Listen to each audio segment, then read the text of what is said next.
कहानी शुरू करने से पहले दोस्तों, आपसे एक छोटी सी गुजारिश है। अगर आपको कहानी अच्छी लगे तो वीडियो को लाइक करें और चैनल को सब्सक्राइब जरूर करें ताकि हमारी नई कहानी आप तक आसानी से पहुंच सके। कुछ रास्ते सिर्फ मौत की तरफ जाते हैं। मुंबई की तंग गलियों में रातें हमेशा जागती हैं, लेकिन कुछ सवारियां ऐसी होती हैं जो जिंदगी की आखिरी बन जाती हैं। रवि एक साधारण ऑटो ड्राइवर जिसने अपनी पूरी जिंदगी इसी सड़क पर बिता दी थी। हर रात वह सवारी ढूंढने निकलता अपनी पुरानी ऑटो में बैठकर, लेकिन एक रात उसकी गाड़ी में बैठी एक रहस्यमयी लड़की, और वही रात उसकी जिंदगी की सबसे डरावनी रात बन गई। क्या हुआ उस रात? कौन थी वो लड़की? और क्यों उस रात के बाद रवि का ऑटो कभी वैसा नहीं रहा? ये सिर्फ एक कहानी नहीं, एक श्राप है। जो भी इस ऑटो में बैठता है वह कभी लौटकर नहीं आता। अब कहानी शुरू होती है, डर और रहस्य से भरी। क्या आप तैयार हैं?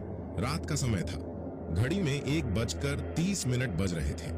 हाईवे के किनारे एक पुराना ढाबा सुनसान पड़ा था। वहां जलती बुझती ट्यूबलाइट, ठंडी हवा और दूर दूर तक पसरा सन्नाटा माहौल को और भी रहस्यमयी बना रहा था। 4 दोस्त रोहित, विशाल, आदित्य और समीर चाय की चुस्कियां ले रहे थे। वे सभी एक बाइक ट्रिप पर निकले थे और सफर के बीच इस ढाबे पर रुके थे। तभी आदित्य ने धीरे से कहा, यार ये जगह कुछ ज्यादा ही अजीब नहीं लग रही? विशाल हंसते हुए बोला, अबे डर लग रहा है क्या? भूत वूत की कहानियां सुनकर दिमाग खराब कर लिया है तूने।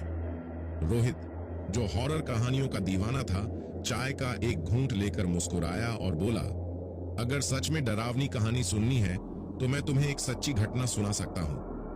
एक ऑटो ड्राइवर के साथ ऐसा हादसा हुआ था कि आज भी लोग उसे याद करके कांप जाते हैं।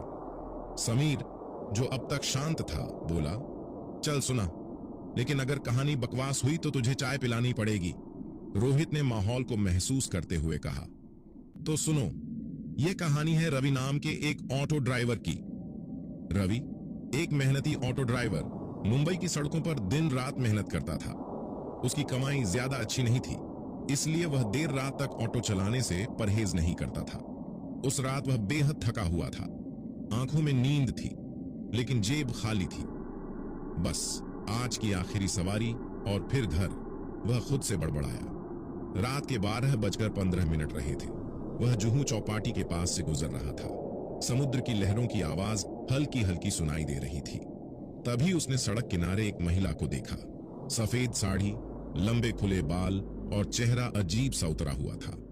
रवि को थोड़ा अजीब लगा। इतनी रात को कोई अकेली महिला यहां क्या कर रही थी? लेकिन फिर उसने सोचा, शायद कोई मजबूरी होगी। उसने ऑटो रोक दिया। कहां जाना है मैडम? महिला ने धीरे से कहा, मुझे अंधेरी तक छोड़ दोगे? रवि ने बिना कुछ सोचे हामी भर दी, और जैसे ही उसने ऑटो स्टार्ट किया, कुछ अजीब सा महसूस हुआ।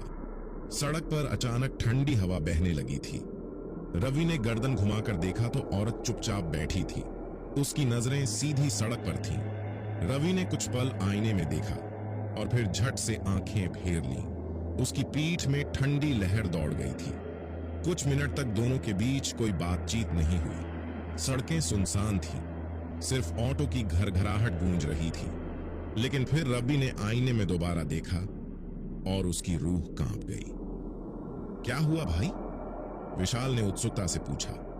रोहित ने धीमी आवाज में कहा, उस औरत के पैर नहीं थे, वह हवा में तैर रही थी। चारों दोस्त सिहर गए। रवि का पूरा शरीर सुन्न पड़ चुका था। उसके हाथ स्टीयरिंग पर जमे हुए थे, लेकिन वे कांप रहे थे। ये मेरी आंखों का धोखा है, शायद थकान की वजह से ऐसा लग रहा है। उसने खुद को समझाने की कोशिश की, लेकिन तभी औरत ने धीरे से कहा, तुम बहुत धीरे चला रहे हो, तेज चलाओ। रवि ने झटके से आईने में देखा। अब उसकी गर्दन का झुकाव थोड़ा सा अजीब था, जैसे उसका शरीर टूटा हुआ हो। रवि के माथे पर पसीने की बूंदें छलक आईं। उसकी सांसें तेज हो गई थीं। रवि अब हर हाल में जल्दी से इस सवारी से छुटकारा पाना चाहता था। उसने एक्सीलेटर घुमा दिया और ऑटो की रफ्तार बढ़ा दी। लेकिन सड़क अचानक बहुत लंबी लगने लगी। रवि रोज इसी रास्ते से जाता था, लेकिन उसे महसूस हुआ कि वह बहुत देर से चला रहा है और अंधेरी अभी तक नहीं आया। घड़ी की ओर देखा, रात के 12:45 हो चुके थे। ये कैसे हो सकता है? रवि का पूरा शरीर ठंडा पड़ गया। उसे महसूस हुआ कि उसके चारों ओर सिर्फ अंधेरा है। सड़क खत्म हो चुकी थी, लेकिन ऑटो अब भी चलता जा रहा था। तभी पीछे से एक ठंडी सांस उसके कानों में महसूस हुई। रवि! धीमी मगर डरावनी आवाज उसके कानों में गूंजने लगी। अब तो रवि की हिम्मत जवाब दे चुकी थी। उसने अचानक ब्रेक मारा, ऑटो झटके से रुका और वह भागने के लिए दरवाजा खोलने लगा। लेकिन उसका शरीर हिल नहीं रहा था। उसकी टांगें जम चुकी थीं, हाथ सुन्न हो चुके थे। औरत ने धीरे से अपना चेहरा आगे बढ़ाया और कान के पास आकर फुसफुसाई, कहां था ना? तेज चलाओ। रवि ने कांपते हुए देखा। औरत के होंठ सड़े हुए थे, उसकी आंखों से खून टपक रहा था और उसके नाखून लंबे व काले थे। अब तो रवि की धड़कनें मानो बंद ही हो गईं। उसने जोर लगाकर पैर हिलाने की कोशिश की और जैसे ही वह बाहर कूदा, वह सड़क पर नहीं बल्कि एक पुराने कब्रिस्तान में था। चारों दोस्तों की सांसें थम गईं। क्या वह सड़क पर था? फिर कब्रिस्तान में कैसे पहुंच गया? आदित्य ने झट से पूछा। रोहित मुस्कुराया और कहा, यही तो इस कहानी की असली दहशत है। रवि धड़ाम से जमीन पर गिर पड़ा। उसने हड़बड़ाकर चारों ओर देखा। वह सच में एक पुराने कब्रिस्तान के बीचों बीच पड़ा था। चारों तरफ टूटी फूटी कब्रें थीं। सूखे पेड़ टेढ़े मेढ़े होकर अजीब शक्लें बना रहे थे। ठंडी हवा चल रही थी, जिससे सूखे पत्ते सरसराने लगे थे। रवि का दिमाग सुन्न हो चुका था। मैं यहां कैसे आ गया? उसने खुद से बड़बड़ाया। थोड़ी देर पहले वह सड़क पर था, लेकिन अब कब्रिस्तान के बीचों बीच खड़ा था। यह सब कैसे हुआ?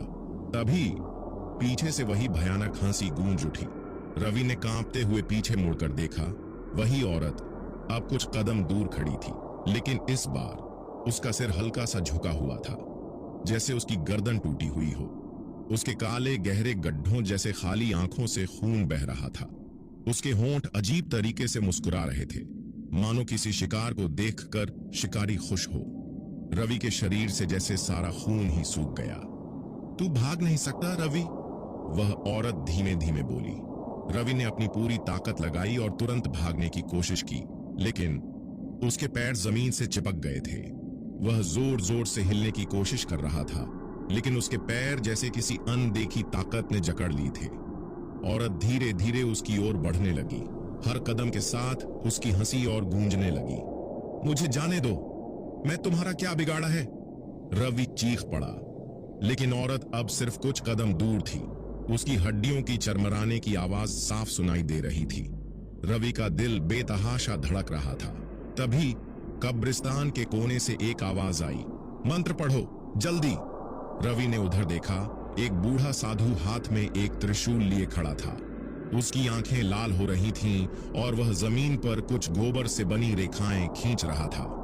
साधु ने जोर से कहा, ओम नमः शिवाय बोलो, जल्दी बोलो। रवि को कुछ समझ नहीं आया, लेकिन उसके पास कोई और चारा नहीं था। उसने कांपते हुए जोर से ओम नमः शिवाय, ओम नमः शिवाय बोलना शुरू किया। और तभी औरत की हंसी अचानक रुक गई। उसके चेहरे पर अजीब सा गुस्सा आ गया और उसने जमीन पर लात मारी। नहीं! चारों तरफ अंधेरा छा गया। हवा एक भयंकर झोंके के साथ चलने लगी। पेड़ तेजी से हिलने लगे। रवि ने देखा कि औरत की त्वचा धीरे धीरे जलने लगी थी। उसके नाखून झड़ने लगे और उसका शरीर राख बनने लगा। नहीं, मैं वापस आऊंगी! उसकी चीख कब्रिस्तान में गूंज गई। एक जोरदार झटके के साथ एक विस्फोट हुआ और रवि ने अपनी आंखें कसकर बंद कर ली। जब उसने अपनी आंखें खोली, वह फिर से अपने ऑटो में था। ऑटो सड़क किनारे रुका हुआ था। चारों ओर वही मुंबई की जानी पहचानी सड़कें थीं। घड़ी में 3 बजे का समय था। ये क्या था? वह तेजी से अपने शरीर को टटोलने लगा। सब कुछ असली लग रहा था। क्या वह सपना था या सच? तभी उसकी नजर पीछे पड़ी। ओनेंटो की पिछली सीट खाली थी, लेकिन सीट पर एक सफेद साड़ी का टुकड़ा रखा हुआ था और उस पर खून के धब्बे थे। रवि ने कांपते हुए ऑटो की पिछली सीट पर पड़े उस सफेद साड़ी के टुकड़े को देखा। खून के ताजा धब्बे अभी भी चमक रहे थे। उसके हाथ ठंडे पड़ गए। ये यहां कैसे आया? वह जोर से कांप गया और तुरंत ऑटो से बाहर कूद पड़ा। रात के 3 बजे मुंबई की सड़कें लगभग सुनसान थीं। दूर दूर तक कोई नजर नहीं आ रहा था। रवि का सिर घूमने लगा। कुछ समझ नहीं आ रहा था कि वह कब्रिस्तान में कैसे पहुंचा और फिर वापस ऑटो में कैसे आया। उसे महसूस हुआ कि यह कोई सपना नहीं था। नहीं, यह असंभव है। उसने खुद को समझाने की कोशिश की, लेकिन तभी ऑटो के मिरर में उसकी अपनी ही परछाई नहीं दिख रही थी। उसके पूरे शरीर में ठंडी लहर दौड़ गई। भूतिया परछाई। रवि ने कांपते हुए धीरे से अपना हाथ चेहरे के सामने लहराया, लेकिन मिरर में कुछ नहीं दिखा। उसकी सांसें तेज हो गई। तभी पीछे से किसी ने उसके कंधे पर हाथ रख दिया। रवि की रूह जैसे शरीर से निकलने वाली थी। उसने कांपते हुए पीछे मुड़कर देखा, कोई नहीं था। लेकिन अब उसे कुछ महसूस हुआ। ऑटो के शीशे में अब एक परछाई दिख रही थी, लेकिन वह रवि की नहीं थी। वह किसी लंबे बालों वाली औरत की परछाई थी जो धीरे धीरे पास आ रही थी। और फिर रवि वूवी, एक धीमी मगर भयानक फुसफुसाहट ने पूरे माहौल को कंपा दिया। रवि ने अब और इंतजार नहीं किया। उसने तुरंत ऑटो स्टार्ट किया और पूरी रफ्तार से सड़क पर दौड़ा दिया। अब रवि अंधाधुंध ऑटो दौड़ा रहा था। उसके हाथ पसीने से भीग चुके थे। दिल इतनी तेजी से धड़क रहा था कि उसे लगा कभी भी फट सकता है। मैं पागल हो रहा हूं, यह सब मेरा भ्रम है, सब नॉर्मल है। लेकिन जैसे ही उसने आईने में दोबारा देखा, पीछे वही औरत बैठी थी, लेकिन अब उसकी हालत और भी भयानक थी। चेहरा जला हुआ, आंखों से खून टपक रहा था और होंठों से काले कीड़े निकल रहे थे। रवि के मुंह से एक जोरदार चीख निकली, हट जा! उसने ब्रेक मारा, लेकिन ब्रेक काम नहीं कर रहे थे। ऑटो अपनी पूरी रफ्तार से भागता जा रहा था। अब तक सड़कें बिल्कुल सुनसान हो चुकी थीं। रवि पूरी ताकत से ब्रेक दबा रहा था, लेकिन तभी औरत ने अपना हाथ उसकी गर्दन पर रख दिया। रवि की सांसें तेज हो गईं। उसके गले पर किसी की बर्फ जैसी ठंडी उंगलियां कस रही थीं। ऑटो अब बेकाबू हो चुका था। उसने पूरी ताकत लगाकर ब्रेक दबाने की कोशिश की, लेकिन पैडल जैसे किसी ने जाम कर दिया हो। आईने में झांकते ही उसकी रूह कांप गई। पीछे बैठी वही औरत अब और भी डरावनी लग रही थी। उसका चेहरा पूरी तरह जला हुआ था, उसकी आंखों से खून बह रहा था और उसके मुंह से कीड़े गिर रहे थे। और सबसे खौफनाक बात, उसके होंठों पर एक भयानक मुस्कान थी। रवि! धीरे धीरे औरत का चेहरा रवि के करीब आने लगा। अब उसकी गर्दन पर दबाव और बढ़ गया था। सांस रुक रही थी। रवि ने पूरी ताकत लगाकर खुद को छुड़ाने की कोशिश की। छोड़ मुझे! लेकिन अब औरत ने धीरे से फुसफुसाया, तू बच नहीं सकता। तूने मेरी सवारी ली थी, अब मैं तुझे ले जाऊंगी, हमेशा के लिए। रवि की आंखें फटी की फटी रह गईं। लेकिन तभी धड़ाम! ऑटो अचानक जोर से झटका खाकर एक पेड़ से टकरा गया। रवि हवा में उछलकर सड़क के किनारे जा गिरा। उसकी आंखों के आगे अंधेरा छा गया। सब कुछ धीमा पड़ गया था। आसमान की ओर देखते हुए उसने महसूस किया कि उसकी सांसें धीमी हो रही थीं। सब कुछ ठंडा महसूस होने लगा। तभी एक जानी पहचानी हंसी गूंजी। अब कोई तुझे बचा नहीं सकता, रवि! रवि ने धीरे से आंखें खोली और उसने देखा वही औरत अब उसके ठीक सामने खड़ी थी, लेकिन अब वह हवा में तैर रही थी। उसकी आंखों में जलती हुई आग थी और उसका हाथ धीरे धीरे रवि की ओर बढ़ रहा था। रवि की आंखों से आंसू निकल आए। मैं मर जाऊंगा। लेकिन तभी दूर से मंदिर की घंटियों की आवाज आई। औरत अचानक कांपने लगी। उसके चेहरे पर गुस्सा आ गया। नहीं! रवि की सांसें तेज हो गईं। उसने देखा कि एक बूढ़ा साधु हाथ में त्रिशूल लिए भागता हुआ आ रहा था। रवि की धड़कनें इतनी तेज हो चुकी थीं कि उसे लग रहा था कभी भी दिल फट जाएगा। वह बेबस जमीन पर पड़ा हुआ था। सामने वही खौफनाक औरत जिसकी जलती हुई आंखें उसे घूर रही थीं। अब तेरा खेल खत्म रवि!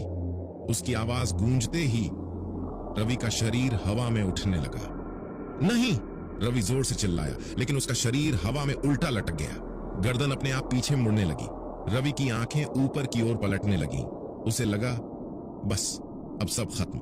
लेकिन तभी ओम नमः शिवाय। तेज गर्जना के साथ एक त्रिशूल हवा में चमका और औरत के शरीर से टकराया।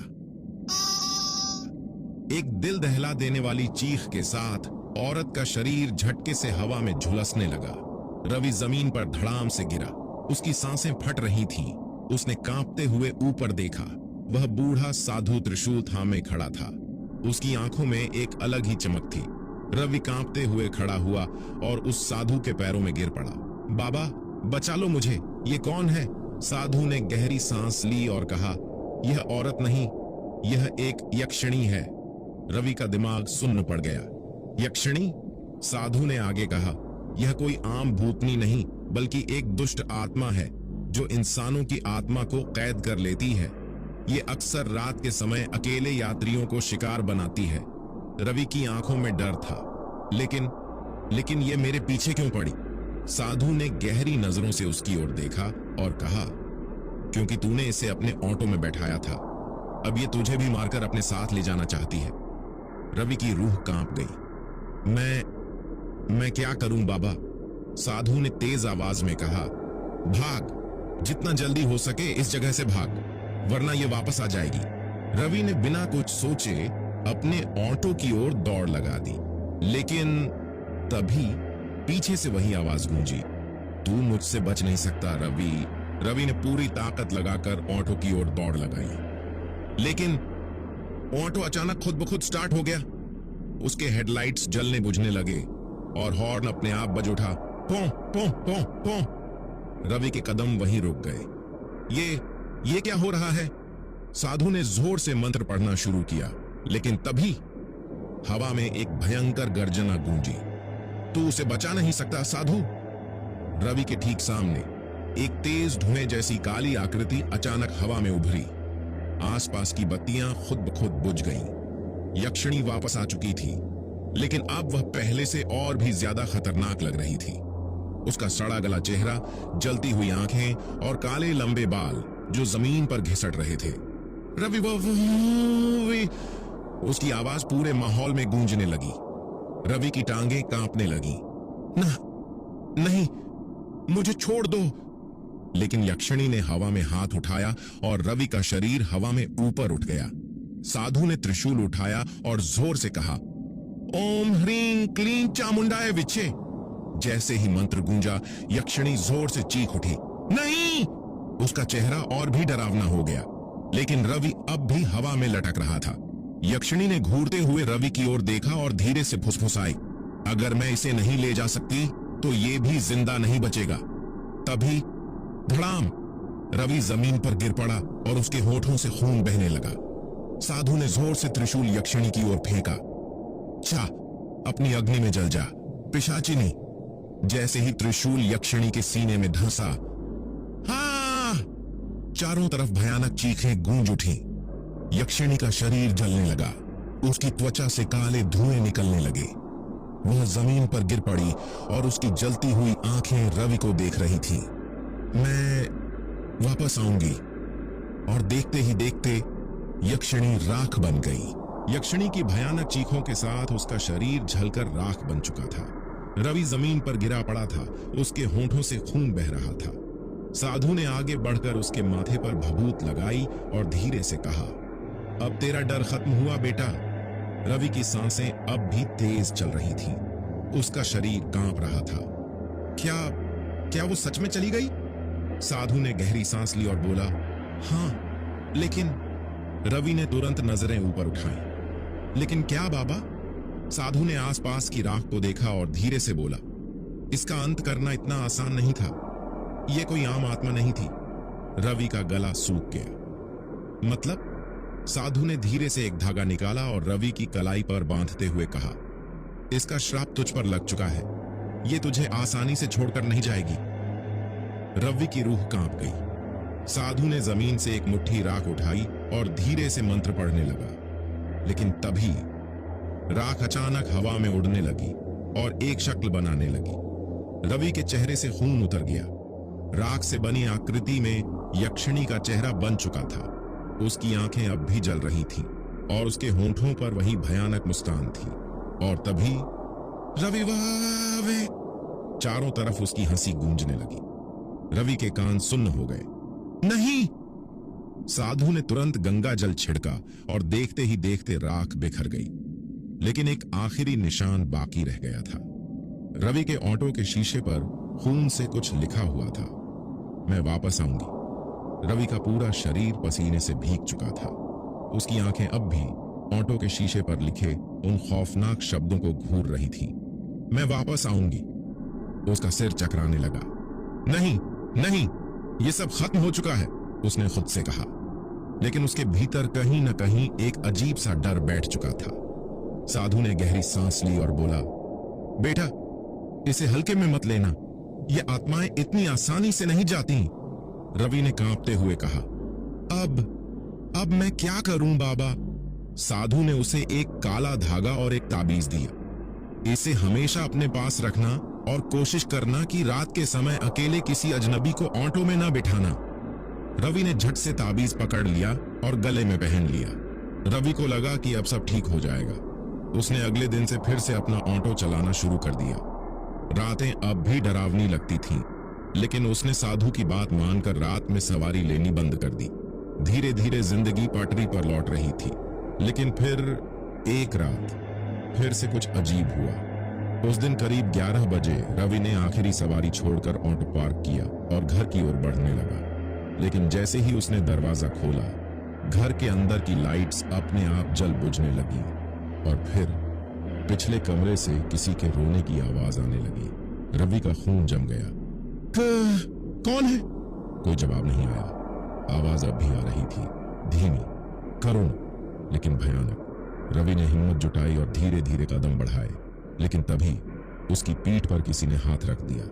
रवि का पूरा शरीर सुन्न पड़ गया, उसकी सांसें अटक गईं। उसने कांपते हुए धीरे से मुड़कर देखा और फिर रवि, वही जानी पहचानी भयानक फुसफुसाहट।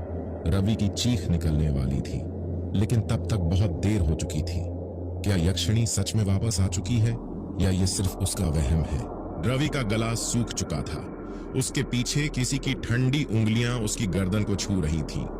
रवि, वही खौफनाक आवाज, वही सिहरन। रवि ने कांपते हुए धीरे धीरे अपना सिर घुमाया और वहां कोई नहीं था, लेकिन कमरे की दीवार पर एक साया हिल रहा था। वह किसी इंसान का नहीं था। उसकी गर्दन टेढ़ी थी, उसके बाल जमीन तक लटक रहे थे और उसकी आंखें लाल जल रही थीं। रवि ने कांपते हुए कदम पीछे लिए। नहीं, ये मेरा भ्रम है। लेकिन तभी दरवाजा जोर से बंद हो गया। अब बचने का कोई रास्ता नहीं। रवि ने घबराकर मंत्र बुदबुदाने की कोशिश की।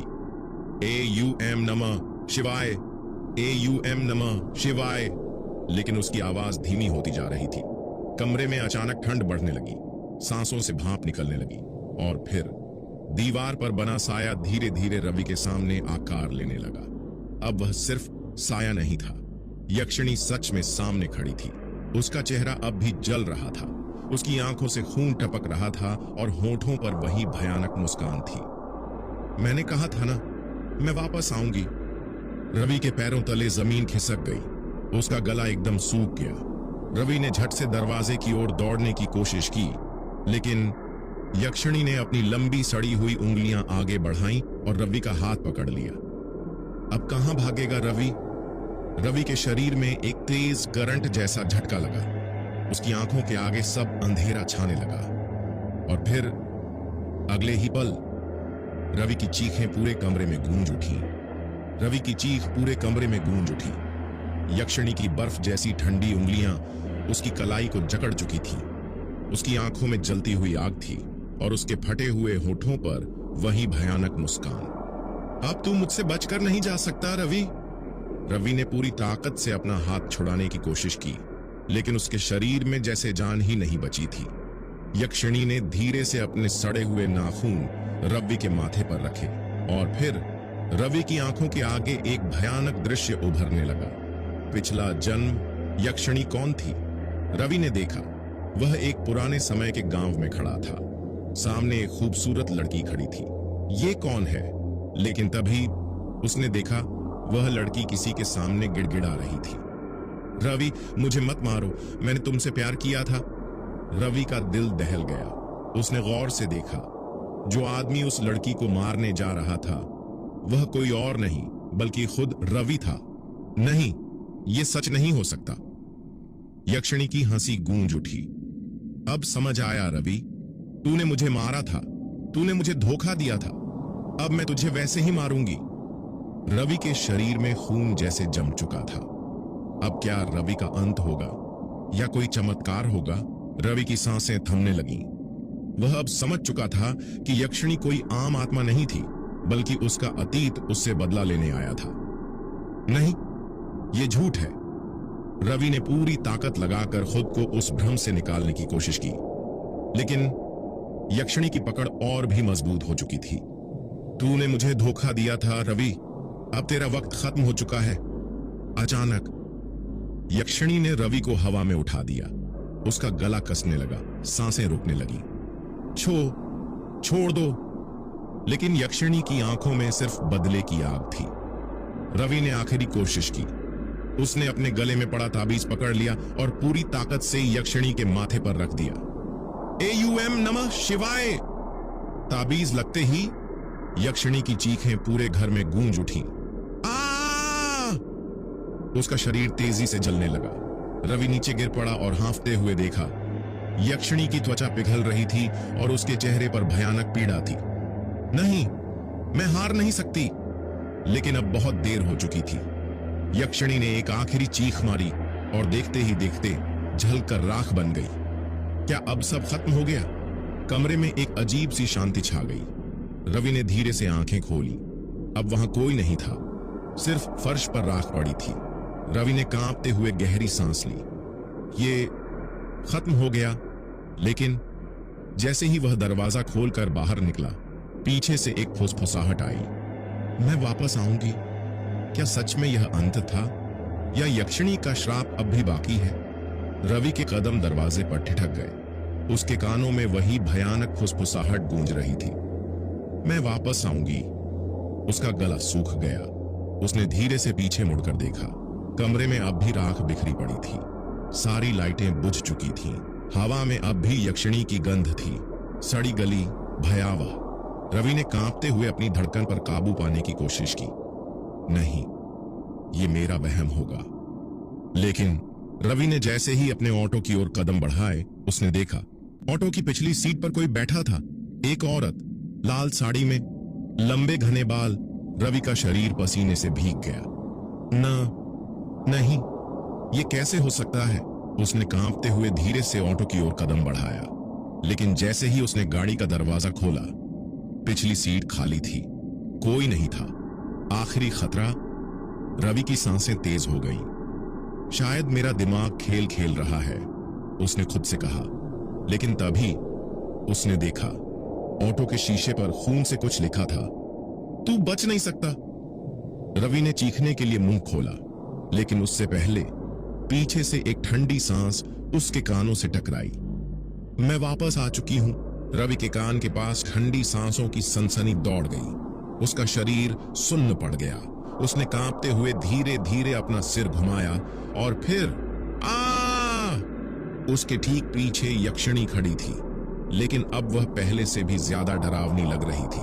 उसका चेहरा अधझला था, आंखों से काला खून बह रहा था और होठों से तेज हंसी गूंज रही थी। बच सकता था रवि, तेरा पाप इतना छोटा नहीं था। रवि का गला सूख गया। रवि ने पूरी ताकत लगाकर ऑटो का गियर पकड़ा और स्टार्ट करने की कोशिश की। भगवान, मेरी मदद करो। लेकिन जैसे ही उसने एक्सीलेटर दबाया, यक्षिणी ने अपना लंबा सड़ा गला हाथ बढ़ाया और ऑटो की चाबी निकाल ली। रवि ने डर के मारे चीख मारी, छोड़ दो मुझे। लेकिन यक्षिणी अब पूरी तरह से बदले के मूड में थी। उसने रवि को गर्दन से पकड़ लिया और हवा में उठा दिया। रवि की सांसें रुकने लगीं। क्या यही अंत था? यक्षिणी ने धीरे से उसके कान में फुसफुसाया, अब तेरा वक्त पूरा हो गया। और फिर उसने अपनी नुकीली उंगलियों से रवि के सीने पर वार किया। रवि की आंखें फटी की फटी रह गईं। उसके मुंह से खून निकलने लगा। उसके शरीर में अजीब सी जकड़न महसूस होने लगी। अचानक एक चमत्कार। तभी आसमान में तेज बिजली कड़की और फिर कहीं से एक शंख की आवाज गूंज उठी। यक्षिणी ने जलती हुई आंखों से ऊपर देखा। नहीं। हवा में एक साधु की गूंजती हुई आवाज आई, पिशाचिनी, यह संसार तेरे लिए नहीं है। और फिर रवि के शरीर से तेज रोशनी निकली। यक्षिणी की चीखें आसमान में गूंज उठी। उसका शरीर हवा में घुलने लगा, उसकी खाल जलने लगी और देखते ही देखते यक्षिणी राख में बदल गई। क्या अब सच में सब खत्म हो चुका है? रवि जमीन पर गिर पड़ा। उसकी सांसें तेज चल रही थीं। उसने धीरे धीरे अपनी आंखें खोली। अब वहां कोई नहीं था, चारों तरफ सिर्फ शांति थी। लेकिन जैसे ही रवि ने ऑटो का शीशा देखा, उस पर धुंधली लिपस्टिक से लिखा था, फिर मिलेंगे। रवि की आंखें ऑटो के शीशे पर लिखे उन शब्दों पर अटक गईं, फिर मिलेंगे। उसका गला सूख गया। उसने कांपते हुए शीशे को हाथ से साफ किया, लेकिन शब्द अब भी धुंधले दिखाई दे रहे थे। नहीं, ये मेरा भ्रम होगा, उसने खुद को समझाने की कोशिश की। लेकिन तभी ऑटो की पिछली सीट से एक धीमी हंसी गूंज उठी। ही। रवि का खून जम सा गया। उसने सांस रोककर धीरे धीरे पीछे देखा और फिर सामने की सीट पर एक परछाई बैठी थी। भयानक सच सामने आया। रवि ने अपनी धड़कन काबू करने की कोशिश की। उसने झट से ऑटो का दरवाजा खोला और बाहर भागा। लेकिन बाहर निकलते ही उसे अजीब सा महसूस हुआ। पूरा माहौल काले धुंध में डूब चुका था। रवि ने इधर उधर देखा, लेकिन ये क्या? उसका शरीर हवा में झूल रहा था। उसके पैरों के नीचे जमीन ही नहीं थी। उसने घबराकर नीचे देखा और उसका सिर घूम गया। उसका शरीर अब भी ऑटो के अंदर पड़ा था, खून से लथपथ। क्या मैं मर चुका हूं? तभी पीछे से यक्षिणी की हंसी फिर से गूंज उठी। तू मुझसे कभी नहीं बच सकता रवि। रवि ने चीख मारने के लिए मुंह खोला, लेकिन उसकी आवाज बाहर ही नहीं निकली। चारों ओर अंधेरा छाने लगा और अगले ही पल रवि का शरीर धुएं में बदलकर गायब हो गया। रवि की चीखें हवा में घुल गईं। उसका शरीर धुएं में बदलकर गायब हो चुका था। लेकिन कहानी यहीं खत्म नहीं हुई। रवि की आंखें धीरे धीरे खुली। उसने देखा वह एक अजीबो-गरीब जगह पर था। चारों ओर कोहरा फैला था। हवा में अजीब सी फुसफुसाहट थी। ये कहां आ गया हूं मैं? तभी पीछे से ठंडी सांसों की सनसनाहट महसूस हुई। तू अब मेरी दुनिया में आ चुका है रवि ने कांपते हुए पीछे मुड़कर देखा। यक्षिणी उसके सामने खड़ी थी, लेकिन इस बार उसके चेहरे पर पहले से भी ज्यादा खौफनाक मुस्कान थी। उसका शरीर अब पूरी तरह से काला पड़ चुका था और आंखों में गहरी खून की लकीरें थीं। अब तेरा कोई भगवान भी तुझे नहीं बचा सकता। रवि की सांसें तेज हो गईं। उसने भागने की कोशिश की, लेकिन उसके पैर जमीन में जकड़ गए थे। नहीं, मुझे जाने दो। यक्षिणी धीरे धीरे उसके करीब आई। उसने अपना हाथ रवि के माथे पर रखा और फिर रवि की आंखों के सामने उसका पूरा जीवन घूमने लगा। उसकी मौत की असली वजह। रवि को अब सब याद आने लगा। उस रात जब उसने अपने ऑटो में उस लड़की को बैठाया था, वह साधारण लड़की नहीं थी, वह यही यक्षिणी थी।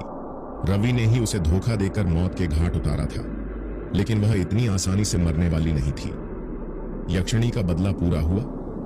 रवि ने अंतिम बार ऊपर देखा। यक्षिणी के होंठों पर वही खौफनाक मुस्कान थी और अगले ही पल रवि की आंखों से रोशनी गायब होने लगी। रवि हमेशा के लिए उस अंधेरे में समा गया। अब उसका कोई नाम ओ निशान नहीं बचा था। लेकिन कहानी अभी भी खत्म नहीं हुई। उसके ऑटो में अब भी रात के अंधेरे में एक परछाई बैठी रहती थी। जो भी उस ऑटो में सफर करता, वह फिर कभी लौट कर नहीं आता। रवि की आत्मा हमेशा के लिए अंधकार में समा चुकी थी। अब न तो वह जिंदा था और न ही पूरी तरह मरा, लेकिन उसकी कहानी अभी भी खत्म नहीं हुई थी। रवि का ऑटो अब भी उसी सड़क पर खड़ा था जहां से उसकी यह भयानक यात्रा शुरू हुई थी। लेकिन अब वह कोई साधारण ऑटो नहीं था।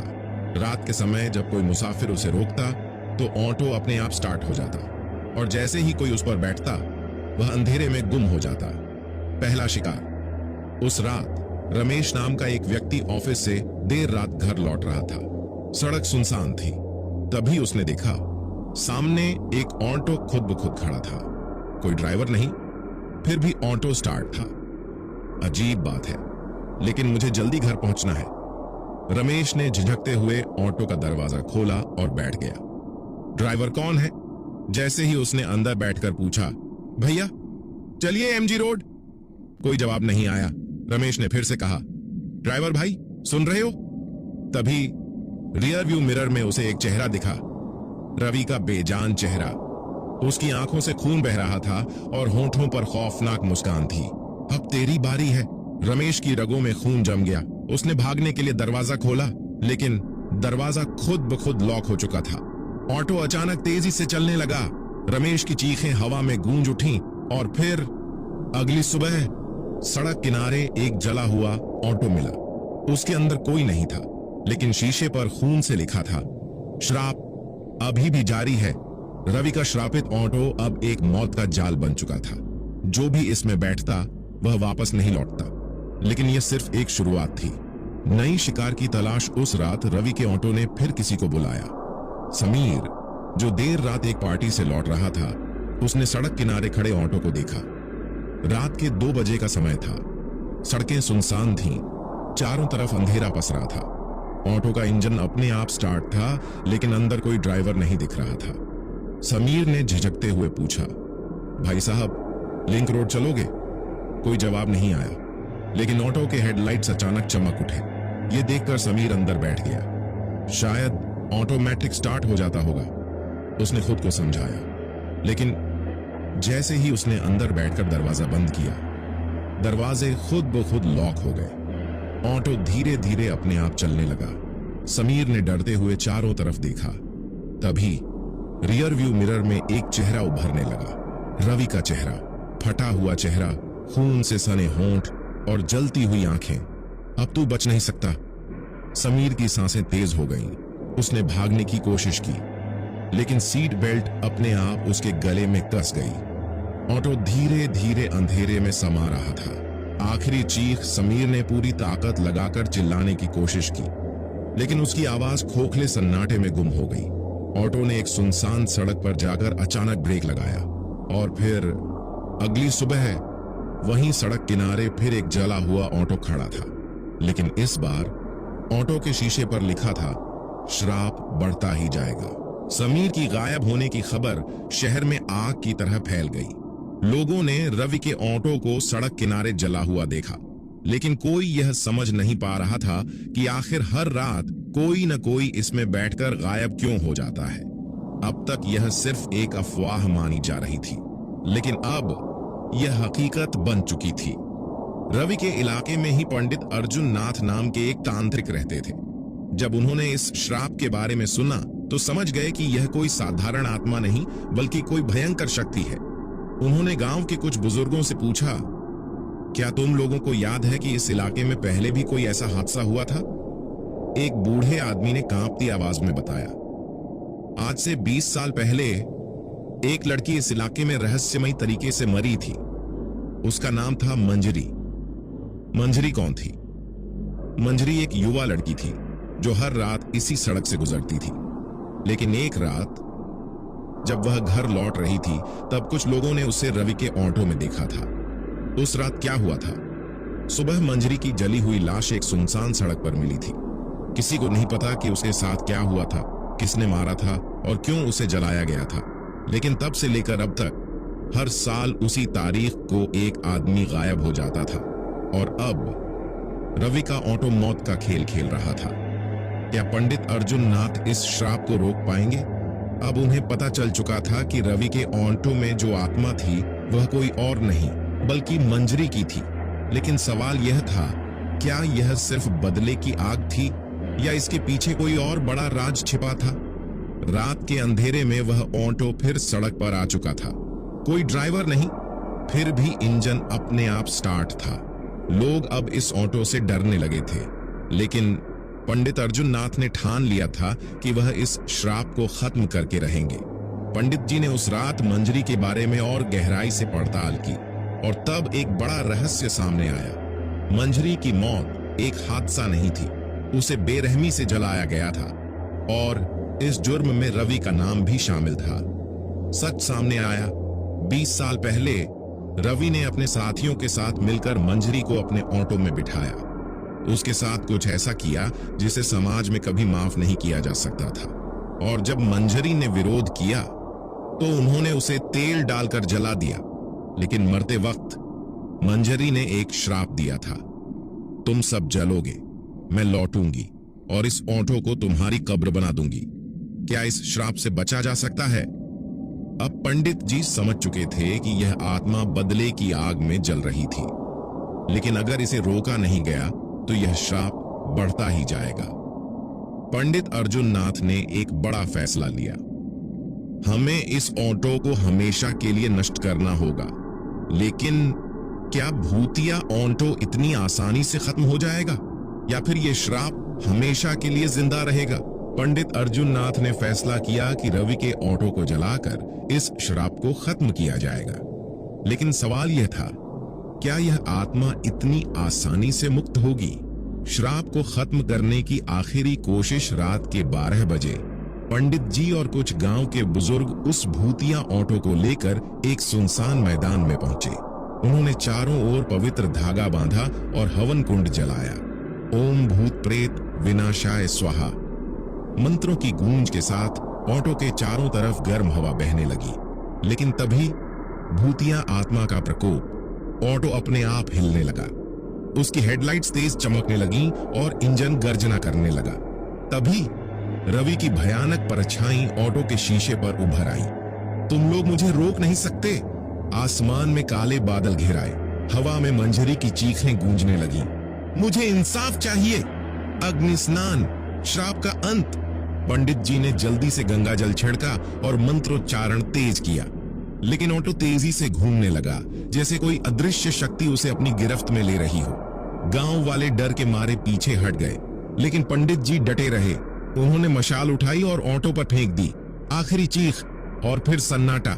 ऑटो भयंकर लपटों में घिर गया और उसी के साथ रवि की आत्मा और मंजरी की परछाई आग में समा गई। कुछ ही पलों में सारा माहौल शांत हो गया। श्राप खत्म हो चुका था। भूतिया ऑटो धू धू कर जल चुका था। रवि की आत्मा और मंजरी की परछाई आग में विलीन हो गई थी। गांव के लोग सांस में सांस ले पाए। पंडित अर्जुन नाथ ने आंखें बंद करके मंत्र पूरा किया और बोले, श्राप खत्म हो चुका है, अब कोई डरने की जरूरत नहीं। लेकिन क्या सच में ऐसा था? रात बीत गई। सुबह गांव वाले चैन की नींद सो रहे थे, लेकिन तभी गांव के शिव मंदिर के बाहर एक आदमी भागता हुआ आया। उसकी आवाज कांप रही थी। वो ऑटो फिर से वापस आ गया। भूतिया ऑटो की वापसी। गांव वाले चौंक गए। वे भागकर उसी जगह पहुंचे जहां ऑटो जलाया गया था। लेकिन वहां ऑटो सही सलामत खड़ा था। कोई जलने का निशान तक नहीं था। शीशे पर खून से लिखा था, श्राप कभी खत्म नहीं होता। गांव वाले डर से कांपने लगे। रवि का ऑटो, जिसे उन्होंने आग में जलते देखा था, फिर से सही सलामत खड़ा था। शीशे पर खून से लिखे शब्द, श्राप कभी खत्म नहीं होता। पंडित अर्जुन नाथ भी हैरान थे। यह कैसे संभव है? उन्होंने मन ही मन सोचा। लेकिन फिर उन्होंने महसूस किया कि कुछ बहुत बड़ा रहस्य अभी भी छिपा था। रवि के पाप का असली सच। पंडित जी ने फैसला किया कि वे मंजरी की आत्मा से खुद बात करेंगे। उन्होंने मंत्रों का जाप किया और पूरी रात ध्यान में बैठ गए। और तभी मंजरी की परछाई उनके सामने उभरी। तुम्हें अब भी इंसाफ चाहिए? पंडित जी ने पूछा।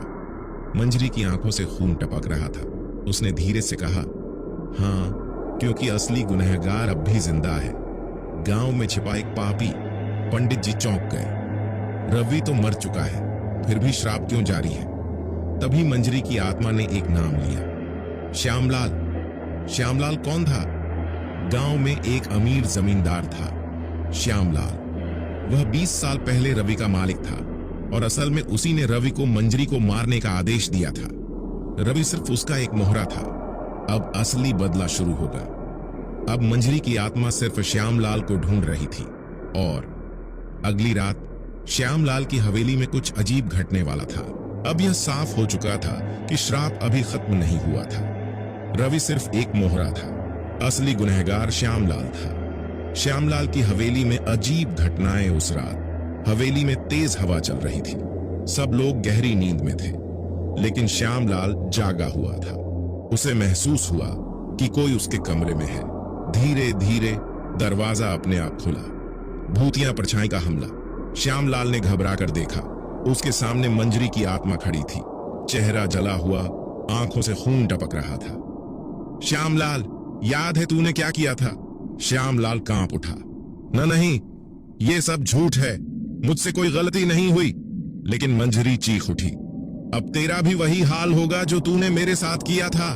श्राप का आखिरी वार। श्यामलाल ने भागने की कोशिश की, लेकिन दरवाजे अपने आप बंद हो गए।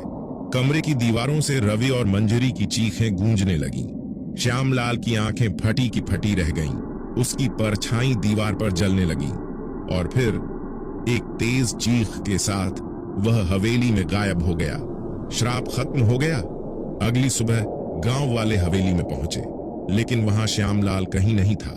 सिर्फ दीवार पर जलने का एक निशान था और उस पर खून से लिखा था, इंसाफ पूरा हुआ। भूतिया ऑटो का अंत। पंडित अर्जुन नाथ ने उस रात फिर मंत्र किए और अगली सुबह वह ऑटो हमेशा के लिए गायब हो गया।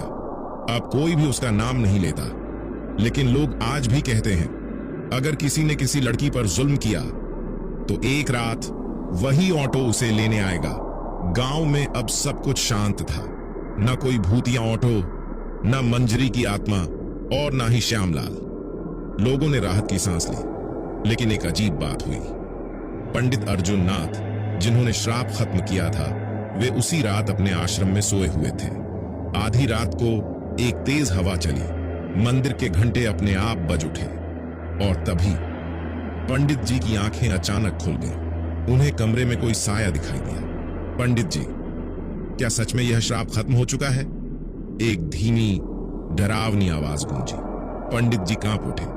सामने दीवार पर एक छाया चित्र बन चुका था और उस पर खून से लिखा था, इंसाफ अधूरा है, श्राप वापस आ गया। पंडित जी समझ गए कि अभी भी कुछ रहस्य छिपा हुआ था। क्या रवि के अलावा कोई और भी मंजरी की मौत का जिम्मेदार था? क्या सच में श्यामलाल की आत्मा खत्म हो गई थी या फिर कोई और नया शिकार बनने वाला था? गांव में डर दोबारा लौट आया था। सबको लगा था कि श्राप खत्म हो गया, लेकिन पंडित अर्जुन नाथ के कमरे में मिला वह खून से लिखा संदेश बता रहा था कि कुछ अधूरा रह गया था। गांव में एक और राज छिपा था। पंडित जी ने दोबारा ध्यान लगाया और इस बार मंजरी की आत्मा ने एक नया सच उजागर किया। रवि और श्यामलाल ही नहीं, और भी लोग थे। गांव के छिपे हुए दरिंदे। 20 साल पहले मंजरी के साथ जो हुआ था वह सिर्फ रवि और श्यामलाल की करतूत नहीं थी। गांव के कुछ और रईस और ताकतवर लोगों ने भी उस रात मंजरी को शिकार बनाया था। वे सभी आज भी जिंदा थे और उन्होंने सच छिपाने के लिए रवि और उसके ऑटो को बलि का बकरा बना दिया था। अब मंजरी की आत्मा को पूरा बदला चाहिए था। पंडित जी समझ गए कि मंजरी अब तब तक चैन नहीं लेगी जब तक उसके सभी गुनहगार खत्म नहीं हो जाते। श्राप का आखिरी खेल शुरू हुआ। उस रात गांव के 3 सबसे अमीर लोगों ने अपने घरों में अजीब घटनाएं महसूस की।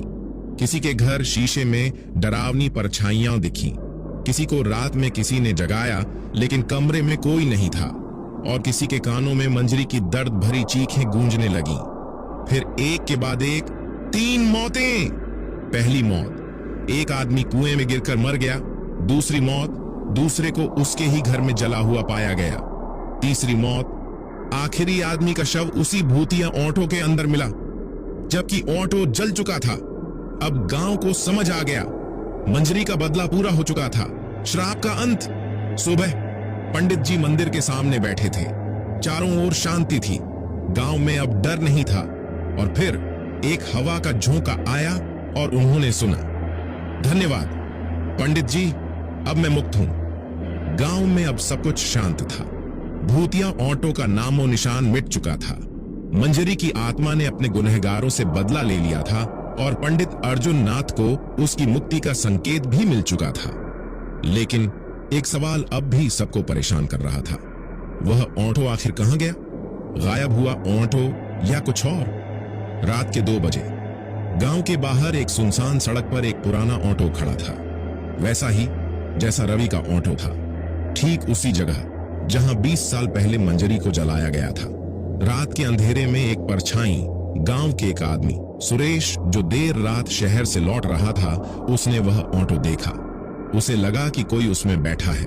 जैसे ही उसने पास जाकर झांका, ऑटो की हेडलाइट अपने आप जल उठी और अंदर एक परछाई बैठी थी।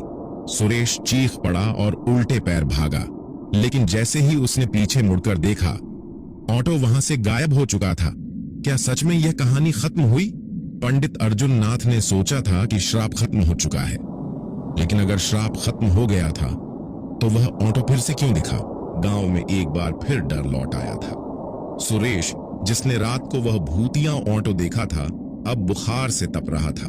उसकी आंखें खाली और डर से भरी हुई थी। वह लगातार बड़बड़ा रहा था, वो वापस आ गया, वो मुझे लेने आया है, ऑटो में कोई था। गांव के लोग डर गए। अगर श्राप खत्म हो गया था तो फिर वह भूतिया ऑटो फिर से क्यों दिखा? पंडित जी का शक गहराया। पंडित अर्जुन नाथ सुरेश के पास पहुंचे। उन्होंने आंखें बंद करके एक मंत्र पढ़ा और सुरेश के माथे पर गंगा जल छिड़का। तभी सुरेश जोर से चीख पड़ा। उसकी आंखें लाल हो गईं और वह किसी और की आवाज में बोलने लगा, तुम सबको लगा था कि यह खत्म हो गया? नहीं, मैं अब भी जिंदा हूं। पंडित जी समझ गए कि यह आत्मा मंजरी की नहीं थी, यह कोई और था, कोई बहुत ही खतरनाक। क्या असली राक्षस अब सामने आएगा? क्या यह कोई नया आत्मा थी जो ऑटो के जरिए लौट आई थी, या फिर मंजरी का बदला अधूरा रह गया था? अब यह साफ था कि श्राप अभी पूरी तरह खत्म नहीं हुआ था और अगला शिकार कोई और बनने वाला था। पंडित अर्जुन नाथ ने महसूस किया कि यह आत्मा मंजरी की नहीं थी। तो फिर यह कौन था? सुरेश अभी भी बुखार में तप रहा था। वह एक अजीब सी गहरी आवाज में बोल रहा था, मुझे किसी ने बुलाया नहीं, मैं खुद आया हूं। अब यह श्राप कभी खत्म नहीं होगा। गांव वालों की रूह कांप गई। क्या मंजरी ने कोई और दरवाजा खोल दिया था? पंडित जी समझ गए कि जब मंजरी बदला लेकर मुक्त हुई तो शायद किसी और ने उसकी आत्मा की जगह ले ली थी। कोई अजीब और भयानक शक्ति जो अब इस श्राप को और भी खतरनाक बना रही थी। रात के 3 बजे गांव के पुराने कुएं से किसी के चलने की आवाज आई। गांव का एक लड़का दीपक, जो देर रात बाहर निकला था, उसने देखा एक परछाई धीरे धीरे कुएं से बाहर आ रही थी। कौन है वहां? जैसे ही दीपक ने टॉर्च की रोशनी डाली, उसका पूरा शरीर सुन्न हो गया, क्योंकि सामने खड़ी परछाई रवि की थी। क्या रवि लौट आया? रवि जो मर चुका था, जो भूतिया ऑटो का शिकार बन चुका था, अब वह खुद वापस लौट आया था। लेकिन क्यों? क्या यह सच में रवि की आत्मा थी या कोई अभी बड़ा राज छिपा था? गांव के लोग डर से कांप रहे थे। रवि जो मर चुका था, जिसकी आत्मा मंजरी के साथ जल गई थी, अब वही रवि कुएं से बाहर आ रहा था। उसकी आंखें सफेद हो चुकी थी, चेहरा बिल्कुल भावहीन, और उसके होंठों से सिर्फ एक ही शब्द निकला, श्राप अधूरा है। पंडित जी की चिंता बढ़ी। पंडित अर्जुन नाथ समझ गए कि यह आत्मा रवि की नहीं हो सकती। रवि की आत्मा तो मुक्त हो चुकी थी, फिर यह कौन है? वे मंत्र पढ़ने लगे और गंगा जल की कुछ बूंदें रवि पर छिड़की, लेकिन रवि हंस पड़ा। मुझे इन मंत्रों से फर्क नहीं पड़ता पंडित जी, अब यह खेल मैंने संभाल लिया है। अब कौन कर रहा था खेल? अगर यह रवि नहीं था, अगर यह मंजरी नहीं थी, तो फिर यह भूतिया खेल कौन चला रहा था? तभी गांव के एक बुजुर्ग कांपते हुए बोले, यह काल पिशाच है। काल पिशाच, सबसे खतरनाक आत्मा। पंडित जी ने यह नाम पहली बार सुना था।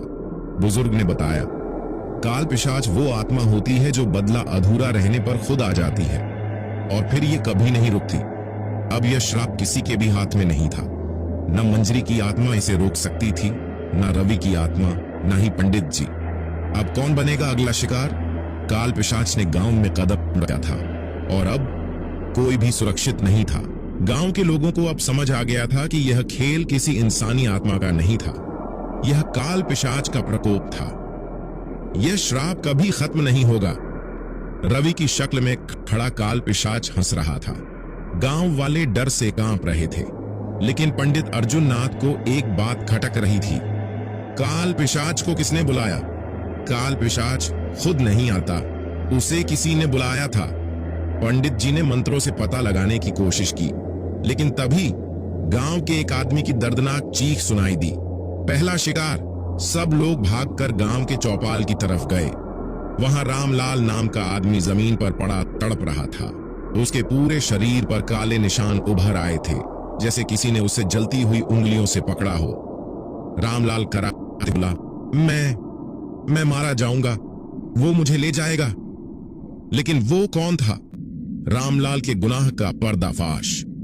पंडित जी ने गंगा जल छिड़का और रामलाल जोर से चीख पड़ा, और फिर उसने जो सच बताया उससे गांव वालों के होश उड़ गए। मैं भी उस रात वहां था। मैंने मंजरी के साथ हुए अन्याय को रोका नहीं, बल्कि चुपचाप सब देखता रहा, और मैंने पुलिस को रिश्वत देकर सबूत भी मिटा दिए। अब सब समझ गए थे, मंजरी का बदला अब भी अधूरा था। रामलाल अपने पाप की सजा भुगतने वाला था। काल पिशाच का आतंक। अचानक हवा बहुत तेज हो गई।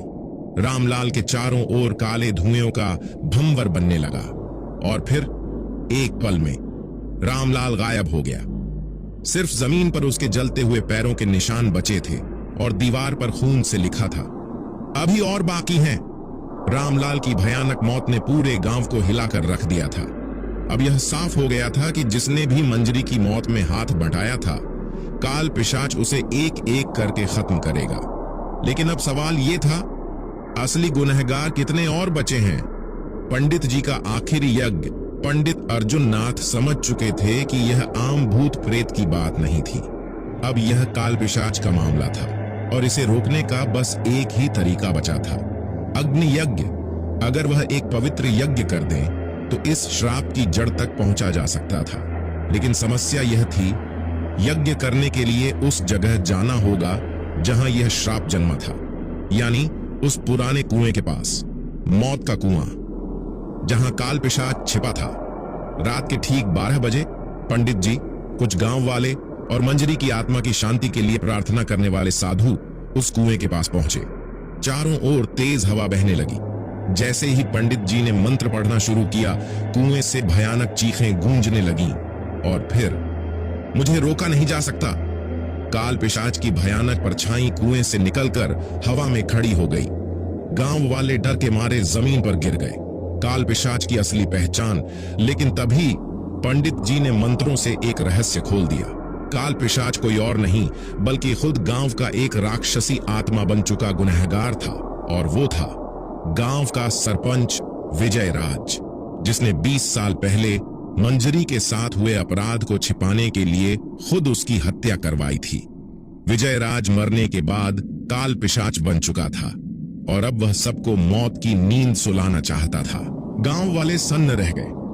जिसे वे गांव का सबसे सम्मानित आदमी समझते थे, वही सरपंच विजय राज इस पूरे श्राप की जड़ था। अब वह इंसान नहीं, बल्कि काल पिशाच बन चुका था। तुम सबको लगा कि मैं मारा गया। काल पिशाच की भयानक हंसी गूंजी। नहीं, मैं तो बस इंतजार कर रहा था, सही समय का। गांव के लोग डर से कांप रहे थे, लेकिन पंडित अर्जुन नाथ डिगे नहीं। उन्होंने गंगा जल निकाला और मंत्रों का जाप तेज कर दिया। यज्ञ का प्रभाव।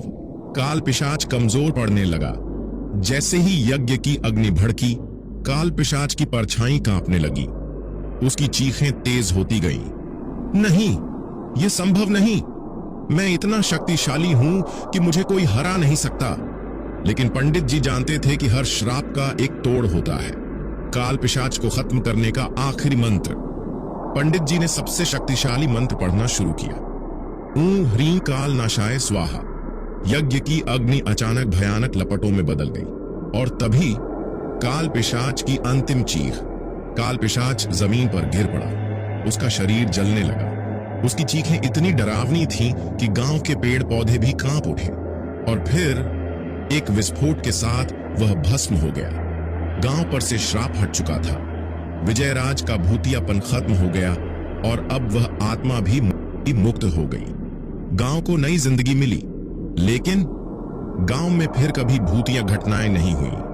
लेकिन जब पंडित जी मंदिर लौट रहे थे, उन्होंने पीछे मुड़कर देखा और उन्हें कुएं के पास एक छाया खड़ी दिखी। श्राप खत्म हुआ या कोई और रहस्य अभी बाकी है? गांव में शांति लौट आई थी। काल पिशाच भस्म हो चुका था। गांव वाले सांस में सांस ले पाए। लेकिन कुछ तो गलत था। पंडित अर्जुन नाथ जब वापस मंदिर जा रहे थे, तब उन्होंने पीछे मुड़कर देखा। कुएं के पास एक परछाई अब भी खड़ी थी। कौन है वहां? पंडित जी ने जोर से पूछा। कोई जवाब नहीं आया, लेकिन परछाई धीरे धीरे उनकी ओर बढ़ने लगी। गांव में फिर कुछ अनहोनी होने वाली थी। अचानक हवा फिर से ठंडी हो गई। पंडित जी को लगा कि यह बस उनका भ्रम होगा, लेकिन जब उन्होंने फिर से देखा, परछाई और पास आ चुकी थी। क्या मंजरी की आत्मा अब भी भटक रही है? अगर काल पिशाच खत्म हो गया था, तो फिर यह अजीब छाया किसकी थी? क्या यह मंजरी थी या कोई नया डर अब जन्म ले रहा था? गांव में सब कुछ शांत लग रहा था। काल पिशाच को यज्ञ की अग्नि में भस्म कर दिया गया था। गांव वालों को लगा कि अब श्राप पूरी तरह समाप्त हो गया। लेकिन पंडित जी का शक सही साबित हुआ। जैसे ही पंडित अर्जुन नाथ मंदिर के पास पहुंचे, उन्होंने महसूस किया कि हवा अब भी ठंडी थी। गांव में होने वाली अजीब घटनाएं एकदम से नहीं रुकी थीं। और फिर कुएं के पास जो परछाई थी, वह अब साफ दिखने लगी। वह कोई और नहीं, मंजरी की आत्मा थी। लेकिन वह अब भूतिया नहीं लग रही थी। उसके चेहरे पर अब गुस्सा या नफरत नहीं थी, बल्कि शांति थी। मैं अब मुक्त हूं। मंजरी की आत्मा धीरे धीरे हल्की होने लगी। उसने पंडित जी की ओर देखा और कहा, अब मेरा बदला पूरा हो चुका है। अब मुझे और किसी को सजा नहीं देनी। लेकिन याद रखना, जो अन्याय करेगा वह कभी शांति से नहीं जी पाएगा। पंडित जी ने सिर झुका लिया और बोले, तुम मुक्त हो चुकी हो मंजरी। मंजरी की आत्मा हमेशा के लिए विलीन हो गई। उस रात गांव में कोई डरावनी आहट नहीं आई। कुएं के पास से हमेशा सुनाई देने वाली चीखें भी गायब हो गईं। और सबसे बड़ी बात, रात के 3 बजे सुनाई देने वाला वह रहस्यमयी ऑटो का हॉर्न भी हमेशा के लिए बंद हो गया। गांव को आखिरकार मुक्ति मिल गई थी। गांव वालों ने मंदिर में एक बड़ा यज्ञ किया। मंजरी की आत्मा को शांति देने के लिए एक स्मारक बनवाया गया और उस पर लिखा गया, न्याय देर से मिला पर मिला। कहानी का अंत या एक नई शुरुआत। गांव अब शांत था, लेकिन लोग कभी भूल नहीं पाए कि कैसे एक अन्याय ने पूरा गांव तबाह कर दिया था। और इसीलिए हर साल उस कुएं के पास दीप जलाए जाते हैं, ताकि कोई और आत्मा कभी श्रापित न हो। यही थी उस भूतिया ऑटो ड्राइवर की सच्ची और डरावनी कहानी। लेकिन क्या यह वाकई अंत था? कमेंट में जरूर बताएं। इस दुनिया में कुछ रहस्य हमेशा बने रहते हैं। कहते हैं, जो जैसा करता है वैसा भरता भी है। ये कहानी सिर्फ एक ऑटो ड्राइवर की नहीं थी। ये कहानी थी एक गांव के डरावने रहस्य की, एक मासूम लड़की मंजरी की, जिसने सिर्फ प्यार किया, लेकिन उसे धोखा और मौत मिली। गलती किसकी थी? सरपंच विजय राज, जिसने अपनी ताकत का गलत इस्तेमाल किया और मंजरी की हत्या करवाई। रवि, ऑटो ड्राइवर, जिसने पहले प्यार किया, फिर उसे धोखा देकर अकेला मरने के लिए छोड़ दिया। रामलाल और गांव वाले, जिन्होंने सच देखा लेकिन चुप रहे। पुलिस और प्रशासन, जिन्होंने न्याय के बदले रिश्वत लेकर सबूत मिटा दिए। और फिर मंजरी की आत्मा ने क्या किया? उसने उन सभी को सजा दी जिन्होंने उसके साथ अन्याय किया था। लेकिन जब उसका बदला पूरा हुआ, तब भी श्राप खत्म नहीं हुआ, क्योंकि असली खौफ तो अभी बाकी था। काल पिशाच। काल पिशाच कौन था? सरपंच विजय राज, जिसने मंजरी की हत्या करवाई थी, उसकी आत्मा काल पिशाच बन गई। वह तब तक जीवित रही जब तक पूरा गांव इस श्राप से मुक्त नहीं हुआ। अंत में क्या हुआ? पंडित अर्जुन नाथ ने यज्ञ किया, जिससे मंजरी और काल पिशाच दोनों की आत्मा मुक्त हो गई। गांव ने सबक सीखा कि अन्याय कभी छुपता नहीं, वह देर सवेर अपना बदला लेता ही है। लेकिन क्या यह सच में अंत था? गांव अब शांत था, लेकिन कहीं ना कहीं किसी और मंजरी के साथ फिर से अन्याय हो रहा होगा। क्या उसकी आत्मा भी किसी को सजा देने लौटेगी? अगर आपको ये कहानी पसंद आई हो तो हमारे चैनल को लाइक करें, सब्सक्राइब करें और बेल आइकॉन दबाएं ताकि कोई भी नई हॉरर स्टोरी आप मिस ना करें।